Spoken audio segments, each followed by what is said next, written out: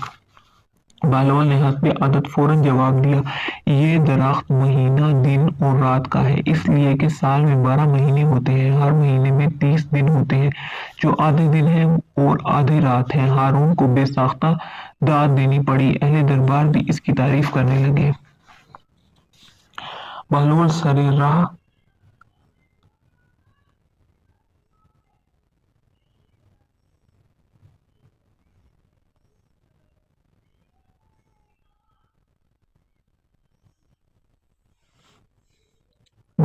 راہ کھڑا تھا، دیکھا کہ ہارون کی سواری آ رہی ہے۔ اس نے منہ کے گرد دونوں ہاتھ رکھے اور زور سے پکارا، ہارون ہارون ہارون۔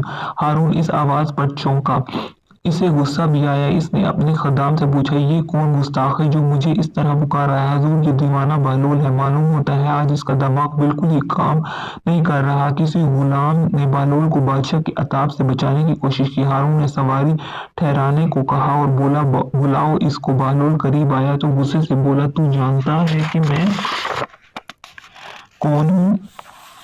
بالکل جانتا ہوں۔ بہلول نے سر ہلایا، آپ ایسے انسان ہیں کہ اگر مشرق میں کسی کمزور پر ظلم ہوا ہو تو باز پرس آپ سے ہوگی۔ ہارون لڑک گیا، اس کی آنکھوں کے گوشے نم ہو گئے، اس کا غصہ فرد ہو گیا اور وہ نرمی سے بولا، بہلول تو نے ایسی بات کہی ہے جو میرے دل پر جا لگی ہے، تیری کوئی حاجت ہو تو بیان کر۔ میری حاجت یہ ہے کہ آپ میرے گناہ معاف کر کے مجھے جنت میں داخل کر دیں۔ بہلول نے کمال سنجیدگی سے کہا۔ گرد و پیش کھڑے لوگ مسکرانے لگے۔ ہارون نے اعتراف کیا، بہلول تم نے ایسی بات کہی ہے جو میرے بس میں نہیں۔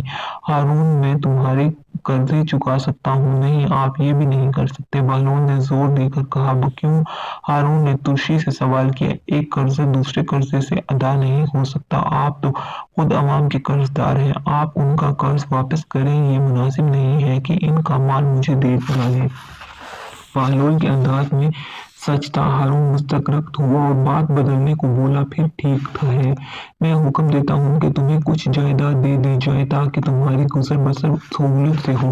بہلول ہنسا، سب کا رازق خدا ہے، ہم سب بندے اس سے وظیفہ پاتے ہیں، ایسا تو ممکن نہیں کہ وہ بادشاہ کو تو فراخی سے رزق عطا کرے اور اس دیوانے کو بھول جائے۔ ہارون لاجواب سا ہو گیا اور بہلول سے بولا، میں امین اور مامون کے مکتب جا رہا ہوں، ذرا ان کے استاد سے ان کی تعلیم کی بابت معلوم کروں گا، آؤ تم بھی میرے ساتھ چلو۔ بہلول راضی ہو گیا اور سواری مکتب پہنچی۔ استاد دوڑا ہوا آیا اور ہارون کو سلام کیا، ذہ نصیب کے خلیفہ اس ناچیز کے مکتب میں تشریف لائے ہیں، ہم امین اور مامون کی تعلیم کے بارے میں معلوم کرنے آئے ہیں کہ دونوں کیسے طالب علم ہیں۔ ہارون نے کہا، جان کی امان پاؤں تو کچھ عرض کروں۔ استاد بولا، ہاں تمہیں امان ہے، ہمیں دونوں کی تعلیمی کیفیت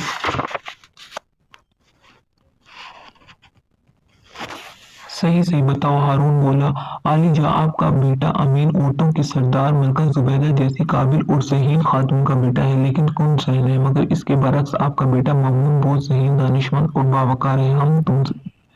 یہ تم نے عجیب بات کہی ہے، میں اسے تسلیم نہیں کر سکتا۔ ہارون نے حیرت سے کہا، میں اس کا ثبوت مہیا کر سکتا ہوں۔ استاد نے جواب دیا، یقیناً تمہیں شہزادوں کے بارے میں اتنی بڑی بات بلا ثبوت نہیں کہنی چاہیے۔ ہارون نے ناگواری سے کہا، میں نے یہ بات تجربے کے بعد کہی ہے۔ استاد بولا، اس وقت امین اور مامون تھوڑی تفریح لینے باہر گئے ہیں، میں یہ کاغذ مامون کے بیٹھنے کی جگہ فرش کے نیچے رکھتا ہوں اور امین کے بیٹھنے کی جگہ کے نیچے یہ اینٹ رکھ رہا ہوں، جب وہ آ جائیں تو آپ ملاحظہ فرمائیے گا کہ میری رائے کس حد تک درست ہے۔ تھوڑی ہی دیر بعد امین اور مامون واپس آ گئے۔ ہارون کو دیکھ کر دونوں حیران ہوئے اور اسے آداب کیا۔ ہارون نے انہیں بیٹھنے کی اجازت دی تو دونوں اپنی اپنی جگہ جا بیٹھے۔ ہارون دونوں کا بغور مشاہدہ کر رہا تھا۔ مامون بیٹھتے ہی کچھ مستغرق سا ہو گیا، اس نے کچھ پریشان سا ہو کر چھت کی طرف دیکھا، پھر دائیں بائیں